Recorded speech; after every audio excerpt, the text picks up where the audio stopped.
happening, gang? You are live back in the Secret Stash. I'm your host here for Real Talk Radio, ESPN 1700 from your 10 and 11 o'clock every Tuesday. Tracking down some cool local people, talk about some important local stuff. I feel like we fit the bill today, flanked, of course, by David and Erin Foley down at CaliforniaLivingTrust.com. Now, gang, you heard me kind of set this up at the top.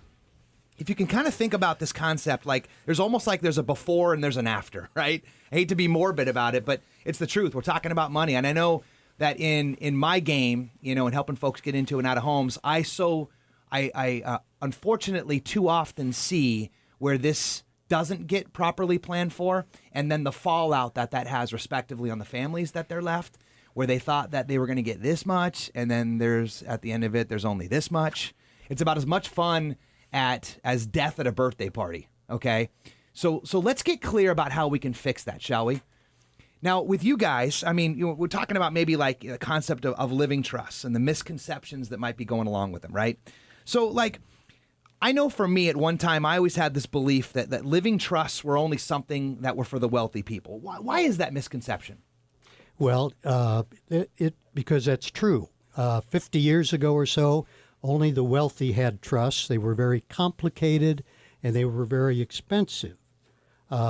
The common man knew nothing about them. In fact, most lawyers would write a will for you rather than suggesting a trust, because unless you were with the big law firm and had rich clients, you didn't know about trusts. Well, two things happened in the law that changed that.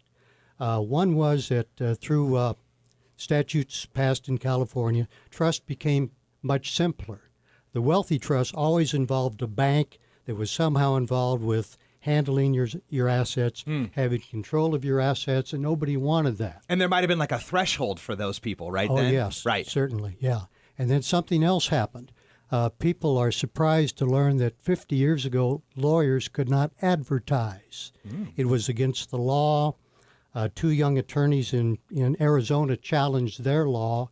Their licenses were taken away because they advertised. It went all the way to the U.S. Supreme Court, and the court found that lawyers should be allowed to advertise. So the combination of trusts getting simpler and then having a way to tell the public about them brought on this great popular surge in living trusts about 30 years ago.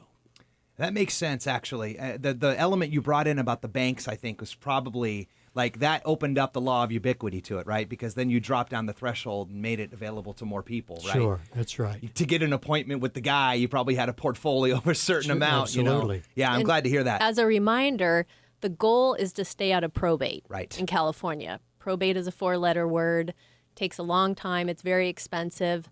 And only having a will does not keep your estate from going through probate. So you want to get a trust. And that's a great point, Erin. I want to try to hit with you on that. So it's like how do you fill a void with your trust practice?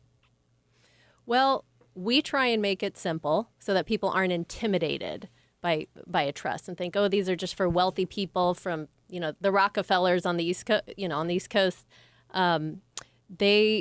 In California, the state will allow you to die with under $150,000 in assets before you go to probate. Well, I mean, that's not a whole lot of money. No. So, I mean, that's not a lot. So you need a trust, and there are people with very simple estates, maybe, a couple of kids, own a house. They're going to need a trust. Maybe they don't even have a house, but they have, investment accounts that they need to put in a trust. So we try and make it simple, straightforward. We're efficient. Costs be reasonable. That's a good point too. Yeah. What comes up for me, just out of pure curiosity, is what happens to the gang that has an estate of less than 150? Well, that can be handled by simple affidavits and declarations. I see. And no probate court is involved. Yeah. Hallelujah. You'd present at the bank, certain affidavit. Got it. Right. So. Got it. So, maybe more specific to, what you guys do and the space that you sort of intend to occupy. How does a client benefit from you using your trust service? Well, I think we're very efficient. We'll get a call from a client, and if they really are in a desperate situation, we can have the trust finished within 24 hours. So You don't have to make an appointment 6 weeks hence and hope that you stay alive that long. So being there when the client needs it, I think, is very helpful, very helpful. We generally don't require more than one office visit, that we can get enough information over the phone. These trusts that we handle are very straightforward. We can service probably 98% of the people who contact us. They don't have a complicated estate, and we can put it into writing in the legal document, the trust, in a very short time. Hanging out, of course, with David and Erin Foley of David W. Foley Attorney. Actually, you can catch them at CaliforniaLivingTrust.com. Are there any maybe common misconceptions that you guys hear, for folks that do come in, like you said, that you'd like to maybe, expel once and for all right here live on ESPN? I think some people think, I've got to get you my account numbers and all this personal information they've got to dig up and go through their records. We don't want to know your account numbers. We don't even put your social security number in the, in the documents. And then they get overwhelmed by, well, I don't know, do I want to be buried or cremated? Some of those decisions don't have to be made right now, but let's just get a trust established so you can transfer your your home into your trust and your accounts, and let's set up a guardian for your minor children, and then some of these other things. The trust is always amendable, right? I mean, you can always make changes while you're living and have mental capacity to do so. So I guess, don't be intimidated, don't be overwhelmed. We have a pretty simple 2-page questionnaire, intake questionnaire. We just need to know some basic information. Then we'll call you to, discuss in more detail your wishes. And so many clients are really, really comfortable using email. They don't want to drive if they don't have to. So we scan documents and have them review drafts, So we try and make it easy and not intimidating and efficient. And you mentioned calling. You can call these guys at 619-284-2444 to get some of these questions answered for yourself. I know one thing that comes up for me often is people think it requires like all these legal steps to get like your own trust. Would you agree with that? Is that also a misconception? Yes, it is. And that's why people delay and don't get the process started, because they think it requires more information than what they really have to give us. But the word void was mentioned about what happened when trusts got simpler and there was a way that the public could be told about them through advertising. The fees didn't come down. That was one of the problems. So the attorneys that really popularized trust still had rather heavy fees. So all of us now practice it, and we make the fee very reasonable. And you guys actually offer a flat fee, don't you? Yeah, we try it. Yeah, Yes. flat fee. So, what are some other benefits that you guys do that are stuff like that someone might want to know about? What are like a couple top 2 or 3 benefits or services that you guys offer? Well, not only the technical aspect, but there are 6 of us at our law firm, and nobody gets rich. We make a modest living, and I'm sure with Roberta and Daniel, if you can show some care for clients, because this is an emotional time. No question. Nobody likes to think about death. In fact, we were involved in a situation where a man who was sued by his nephew died. The man was worth $2 million, and he didn't have a will or a trust, and the nephew inherited from him. And I asked one of the other nephews why. He said, well, to him, making a will meant he was going to die. So he didn't. But how true is that, though? I mean, that's we were kind of joking at the top about how, it's about as much fun as death at a birthday party. The idea of setting all these things up. But the challenge, I know this is true for me, it's probably true for most people, is that you're less concerned about yourself, but you're more concerned about the effect that your decisions and choices have on the people that you really care and love about. Sure. Then that I know that resonates deeply with me. And that's the interesting thing about this, is that you maybe have to get over a little hurdle of talking about yourself in the third person capacity just to make sure that you're leaving your estate properly to your heirs. Most clients have the same concerns. I don't want my kids fighting over anything. I don't want this going through probate. I don't want the judges involved. And, an estate plan, they're private documents, so the court does not have to be involved if you do it right.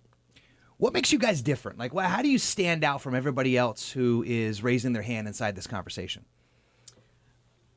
Well, I admire just about all the lawyers I know and have met. I think it's an honorable profession. We all do it differently, though. The ones who charge more money, maybe charge by the hour, they might do more hand-holding. So I don't criticize the way we do it, but the way they do it. But we found that most people don't need that type of care. I'd say, the flat fee, it's, very reasonable. It applies to most estates. The emailing back and forth, phone calls, trying to do as much remotely with them as we can rather than, requiring them to come into the office multiple times. We can scan documents. We'll keep a file of all the signed documents. They can take the originals, just try and walk them through it quickly. And you guys are flexible too. Like you mentioned, there's 6 people over there, yes. Too. And so, you got 25 years at this game, right? Yes. And there's a couple folks that are under 40 years old. I think you had mentioned that's 3 right. of the 6, right? Yeah. So would you feel like that's probably one of your greatest assets is your guys' ability to sort of adapt to the situation? And I think we've left something that will continue for the people who are there. I'm not going to be around forever, obviously. David. But, something that we're unique, I think, also. So David's my father, and then he and I are the attorneys. My sister Sheila is our paralegal, and my brother Tim is doing business development, marketing, IT, some paralegal work, and we have a couple other women in the office who are incredible. So yes, it's Sarah Suter, attorney, and Diane Brooks. Yeah. So we absolutely perfect. We work really well together. The family dynamic is not a problem at all. We're adaptable, and we're literally a family estate planning family practice. Got them all in there. That was Yeah. a good family Yes. roundabout shout out Yes. right there. Nicely done, David and Erin Foley. By the way, again, you can catch them at David W. Foley Attorney online at CaliforniaLivingTrust.com, or you can call them at 619-284-2444. And you guys also do Meals on Wheels stuff, don't you? Yes, we do. Yes. Yeah, you guys proud of that? Even in La Jolla. They need it Even there. in La Jolla, Yes. yeah. That's one of the things. We contribute to the food bank quite often, and I'm always shocked at how many people need that type of stuff. And for Meals on Wheels, even more important because they can't even mobilize usually, right? And that's Correct, the yeah. genius of that. Very good. Yeah. Nice work, gang. Thank you. Appreciate you guys and your contributions to the stash. And coming up, we're going to get, we're going to switch the lens a little bit, I think is more an appropriate way to say it, and get Roberta and Daniel in on this conversation, because maybe if that's what you do when you're setting up for it, okay, what's going to happen once it already happens? We'll get right back with that. More in the stash. Real Talk Radio San Diego. We'll be right back.